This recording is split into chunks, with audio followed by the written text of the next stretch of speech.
की देशाबद्दल युवक जे बदल करतील तो कोणच करू शकत नाही. दीपकेंनी केलेलं आंदोलन योग्य पण दिशा चुकीची. संघाच्या माध्यमातून स्वयंसेवक घडले जातात. माणूस घडवायची यंत्रणा संघ म्हणजे नवीन जी पोरं ह्यांच्यावर संस्कार घडतात की आपण तिरंगा रॅली केली ती ह्यात सहभागी झालतो. 2014ला लोकांनी सदाभाऊ खोतांना मत बी दिले आणि पैसे बी दिले. ज्या दिवशी लोक जागृत होणार 100% बदल होणार.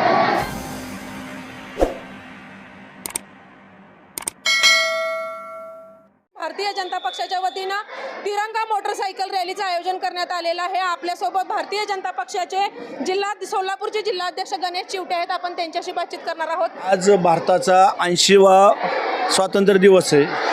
ह्या निमित्तानं देशप्रेम जागं व्हावं, प्रत्येकाच्या मनात देशाबद्दल आस्था तयार व्हावी, आपण हुतात्म्याचं आठवण व्हावी, ह्या उद्देशाने आपण स्मरणात राहावं. त्या देशामध्ये तिरंगा रॅलीचं नियोजन केलं. माणसाला दोन गोष्टीत माणसाला दिसावं पण लागतं. माणूस आजूबाजूच्या परिस्थितीचं अवलोकन करतो. म्हणजे आपण जी बघतो, वाचतो, करतो ह्या परिस्थिती आपल्या डोक्यात मनात कंटिन्यू राहते. नवीन जी पोरं ह्यांच्यावर संस्कार घडतात की आपण तिरंगा रॅली केली ती ह्यात सहभागी झालतो, ह्याचा परिणाम त्यांच्या डोक्यावर होतो, पोरांवर होत असतो. की देशाचं नेतृत्व भक्कम असलं पाहिजे, उज्ज्वल असलं पाहिजे. आणि आज अभिजित दिपकेसारखं युवा नेतृत्व आज शिक्षणासाठी पेपरफुटी प्रकरणी त्यांना आंदोलन करावं लागतं. याबद्दल आपली काय भूमिका असणार आहे किंवा याबद्दल आपलं मोठा राष्ट्रीय विषय हा. पण 100% मी माझ्या 2 मिनिटाच्या भाषणात सांगितलं की देशाबद्दल युवक जे बदल करतील तो कोणच करू शकत नाही. दीपकेंनी केलेलं आंदोलन योग्य पण दिशा चुकीची. म्हणजे आंदोलन अहिंसेच्या मार्गाने झालं पाहिजे होतं. म्हणजे संसदेवर हल्ला करायची गरज नव्हती. कारण त्या ज्या पद्धतीने आंदोलन झालं गरज आहे. कोणतरी अधिकारी चुकला असेल, शिक्षण मंत्र्याचं त्यात किती हस्तक्षेप माहीत नाही.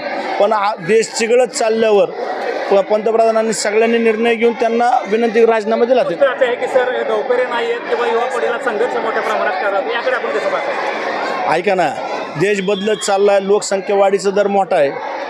नक्कीच येणाऱ्या 10 वर्षात मग गेल्या 15 वर्षाची तुलना करता आपली डेव्हलपमेंट वाढत चालली. रस्ते असेल, पाणी असेल, विकास असेल, पायाभूत सुविधावर आदरणीय मोदी साहेबांचं लक्ष आहे. IIT असेल किंवा शिक्षण क्षेत्रातील MBBS असेल, शिक्षणाची कॉलेज असेल, भरपूर प्रमाणात वाढत गेले. म्हणजे पाण्याची व्यवस्थापन असेल, रस्त्याचं व्यवस्थापन असेल, ह्या 12 वर्षाच्या तुलनेत मागच्या तुलना करा. कारण जोपर्यंत पायाभूत सुविधा व्यवस्थित नसतात तोपर्यंत माणसाची कनेक्टिव्हिटी वाढत नाही आणि तोपर्यंत व्यापार वाढत नाही. 100% आज तुम्ही कनेक्टिव्हिटी वाढलं, व्यापार वाढेल, उद्योग वाढेल. म्हणजे आता बारकं उदाहरण सांगतो मी.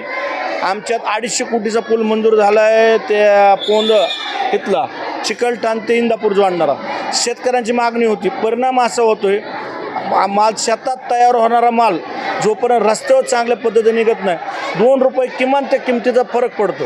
म्हणजे तुम्ही कोणत्याही व्यावसायिकाला विचारलं रस्त्यावरची वस्तू घेताना फरक असतो ना आज जाऊन किचकट फरक असतो. म्हणजे जोपर्यंत रक्तवाहिन्यात रस्ते म्हणजे ह्याच्यावर गडकरी साहेब असेल, आदरणीय मोदी साहेबांचं स्वप्न आहे. जमीन आसमान फरक झाला. तुम्ही गेल्या 15 वर्षे डेव्हलपमेंट बघा, चालू बघा, ह्यात किती मोठी इन्व्हेस्टमेंट झाली, किती फरक झाला.